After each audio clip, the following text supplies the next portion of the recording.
Adam Davis here from HM 605, Current Topics in Human Movement Science. It's Memorial Day. Wishing everybody a happy Memorial Day. And I'm here in sunny Florida, probably about 95 degrees out right now. But I just wanted to respond to our last post, which is what I've learned within this course and how I can implement it into my practice. I think the things discussed in this course are extremely important for the overall professionalism of any trainer, any fitness professional or performance professional.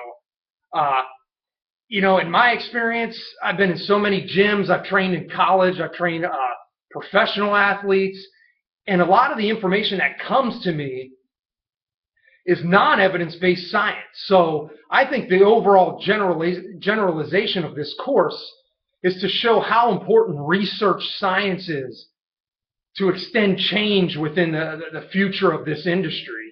I think these key points, which I'll touch on in a second, definitely open our eyes to some of the things we might have known up to this point, but now we have evidence to back it up. And I use Dr. Matt Ria, as a prime example, especially at the Institute last year, of how he talked about, talking to other trainers and other professionals and athletes, saying, well, the things you're saying are great, but I have evidence to back it up. And that's exactly this type of situation is, ever since I started this master's, my obsession for research has been tenfold.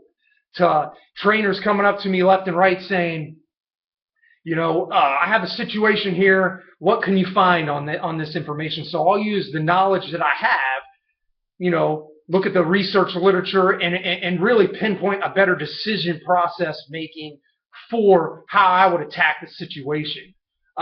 So these topics and the current topics in human movement, especially the 4 key points we've touched on, definitely give us a better insight of how we can rebuke some of these issues and some of these current trends that definitely have no backing of evidence-based science, and provide a little more validity to that. So the first thing was, resistance training for children. I've always been a big advocate of it. I've been a big advocate of more at the younger ages, trying to implement kinesthetic awareness and how, they use their body and understand recruitment in certain aspects, trying to make it fun. But the things that I've definitely learned in this course that provide with the research is, weight training for the 1 rep max, and maybe individualized programs for different age groups and different interests. And that's something that's huge for me because everybody learns different. Everybody wants to do things slightly differently. So you have an overall process in your head of how you want to implement it. But as far as kids, the one research I looked at that was in my overall essay paper was, the overall implementation of different age groups and what to focus on. I believe the research study was Edwards 2007. Basically, you're looking at toddlers, things like that, infants. Unstructured activity is the best option. They're going to be running around. As you get to age 4 to 6. You're working on movement, balance type things and working on that body weight. When you're getting more to the 6 to 9-year-old range, to me, that's where you gain or lose kids is that age 6 to 9 is working on things balance-wise, kinesthetic-wise, some exercise technique with some loads, but making it so fun and effective in a positive experience rather than negative. And my biggest concern is in the physical education is, I know when I was growing up, you would take the most obese person, whether it's a boy or female, let's just say female, and you would try to have them do as many pull-ups as they could do. Oh, she failed. Now go run the mile and a half or a half mile or whatever it was. Oh, she couldn't do it. Now let's see how many push-ups and sit-ups you can do. Oh, none. Oh, and by the way, you're fat. So now all of a sudden that female, that girl associates exercise with negativity. And that leads to a whole slew of processes to people that I've trained at 50 years old that never had confidence in themselves, gain more weight, became obese even more, had no self-confidence, never dated a man, never got married, and these are just constant struggles and battles that they dealt with their entire lives, socially, physically, mentally, and a lot of it stemmed back from those negative experiences in physical education and exercise situations. So exercise training for resistance training for youth has definitely been validated with the right supervision, the right progression, but making it fun and making it a positive experience for all kids can really help, as they get into, being more into the high school years. A different approach and a different implementation might need to be taken upon. Getting into the technological advances and health promotion, based on the research that I've studied in this course, technology is a great thing.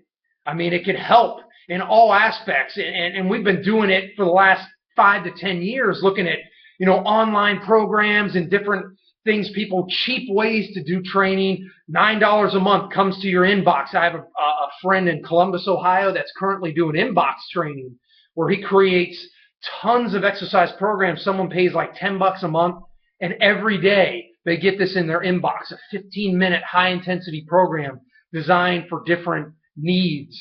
And it's a heck of a program. As far as the technological advances, the problem I see with it that I validated in some of the research is the non-evidence-based science that provides with that. And that's something that is like a broken record we keep talking about. In one of the studies I researched, they looked at 4 major apps, iPhone apps, that were designed to show prevention of injuries and ACLs. I believe one was wrapping, taping the knee after injury, and one was delayed onset muscle soreness and running injuries. Well, after critiquing and analyzing the information, professionals concluded that none of those apps actually provided any evidence-based research whatsoever. Yet, sports professionals and teachers were recommending this information to clients and athletes and seemingly thinking of it as validated, good information. That's the problem with technology, is especially the internet. People are searching and trying to seek major, solutions to their weight loss problems, to their health problems, and the information on the internet is validating somewhat to get them to do something. But the flaw in the industry that we've seen over and over again is that evidence-based research, and everyone that comes to me for the first time literally steps back and says, wow, I've never known any of this research stuff existed. And to me, that's a big problem with technological advances of what is right and how to implement it, and the technology that we have can be good as long as it's validated scientifically and implemented properly. Promotion of health is probably one of the biggest ones we've learned in this course. Over the last 20 years, there are things that have worked, but the validation of why people are more sedentary and more, physically unactive, I believe it stems back from the family. That's the number one thing, in my opinion, based on the research to validate some of this, but the family does everything. I mean, you can go to work for 8 hours, you can go to schools for 6-7 hours.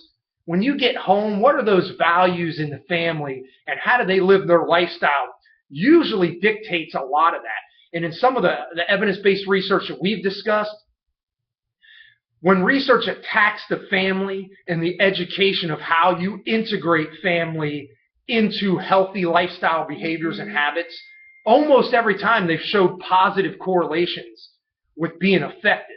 Now, long term, why people fall out of that is many reasons, because of work schedules, maybe not enough program and community support, governmental support. Maybe there's nowhere to go in this community. And that was another study in the validation by Joy, I believe it was 2004.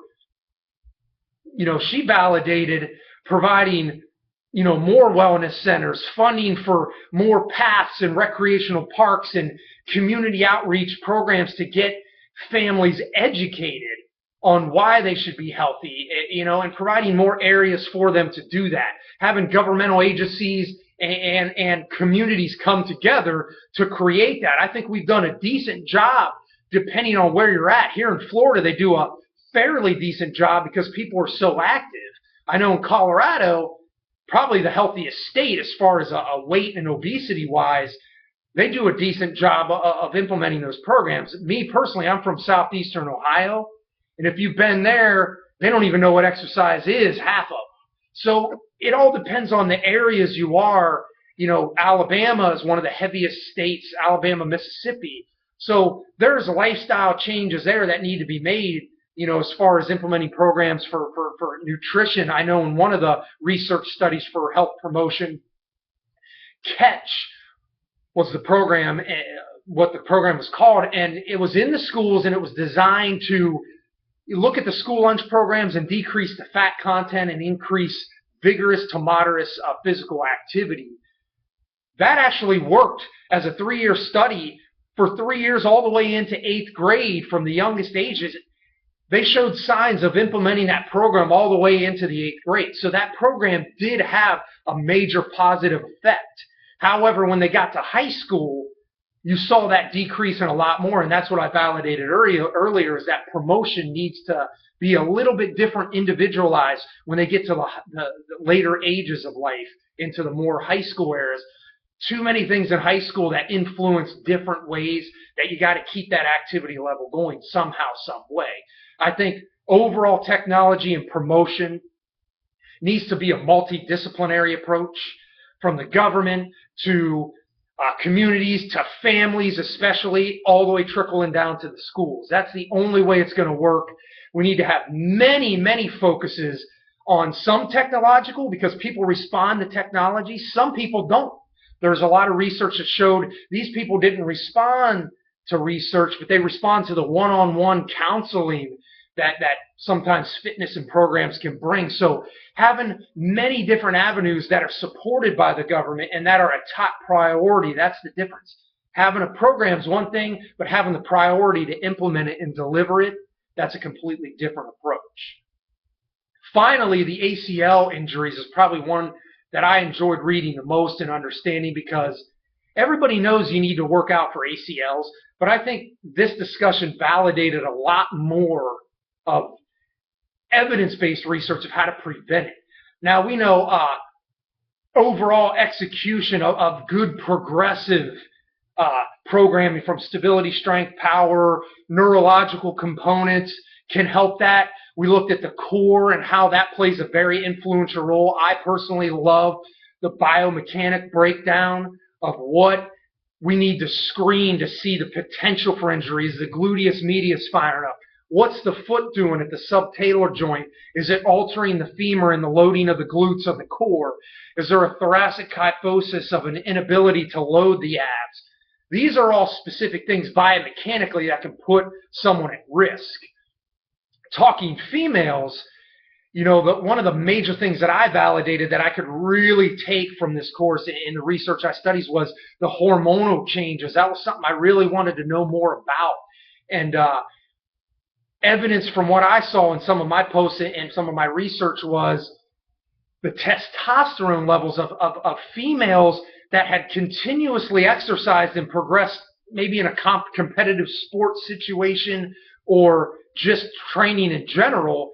As they increased that training to a certain level, their testosterone levels were much higher than ones that didn't exercise. Therefore, their chances of injury were massively decreased as far as an ACL injury. The ones that had the lower testosterone actually increased their chances, or did associate that ACL rupture that they had with lower hormonal levels. That was pretty interesting to show the validation of how progressive training can somewhat protect them maybe from an ACL injury. So, you know, finally, as far as ACL injuries overall, you know, that time of the month, the menstrual cycle, played a big role in some of my decision making that I can use now based on the research. Is, you know, it showed validation that there are major hormonal changes in younger age females, that you may have to slightly back down some of the intensity of the training during that time, but only if they're inexperienced and don't have those testosterone levels. So now you get into a collegiate athlete, maybe a senior basketball player that's trained for the last 8 to 10 years to get to this point. You may not have to back down on the intensity for that athlete during that menstrual cycle because the research doesn't validate that, at least in that one article. More evidence needs to obviously be taken to pinpoint that. But overall, it definitely gives us a better decision process on ACL injuries and how to approach that situation.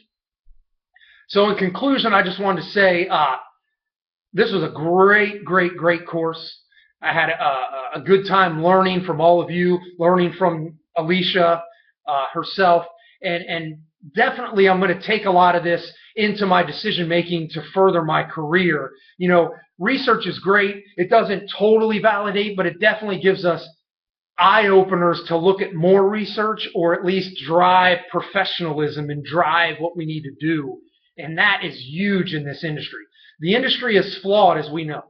As far as education levels and how to implement programs, there's a major discrepancy in the industry. And I'm taking it to another level of getting my PhD and going to the next level to create my own research, write books, consult, do things I need to do as far as continuing educations and create something new that I can educate more trainers and more professionals, because I see the need in the industry. The industry is so manipulated with so many different educations. I think integrating the stuff we learned in this course and in this master's in general validates the discrepancies within this industry, and it all goes back to evidence-based research and implementing that into our daily practices. That's where the industry is going to change. I mean, it's great that we train and we do the things, but the real change in the industry comes from research, and that's what validates this course even more for me. I just want to say thanks to everyone in this course. Thanks to Alicia. I wish you all the best in all your future endeavors, and let's keep it healthy. Good luck in everything you do. Thanks.